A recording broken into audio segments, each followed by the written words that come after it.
एक नौजवान आवाज उठाए उसे तो दबा दिया जाता है, लेकिन जब लाखों नौजवान एक ही मकसद के तहत जमा हो जाएं तो एजुकेशन मिनिस्टर को भी रिजाइन देना पड़ सकता है। यही बात साबित की है इंडिया की जेंजी ने कि जब वो जंतर मंतर पे जमा हुए तो इंडिया के एजुकेशन मिनिस्टर धर्मेंद्र को भी रिजाइन करना पड़ गया। अब मैं अगर बात करूं पाकिस्तान के हवाले से, तो पाकिस्तान में मसला क्या होता है कि हम जो है वो सियासी बुनियादों पर टूट चुके हैं, हम सूबाई लसानी बुनियादों पर टूट चुके हैं, या फिर हम मजहबी जमातों पर टूट चुके हैं। हम कभी भी एक मकसद के तहत कभी जमा ही नहीं हुए। हम जमा हुए हैं तो सिर्फ और सिर्फ सियासी जमातों के या मजहबी जमातों के मकासद के लिए जमा हुए हैं।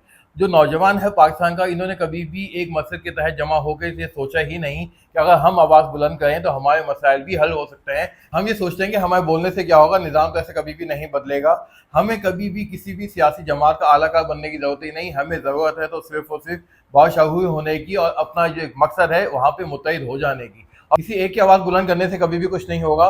कहा जाता है ना कि एक लकड़ी को तोड़ना तो आसान होता है, लेकिन इसी लकड़ी के गुच्छे को तोड़ना नामुमकिन।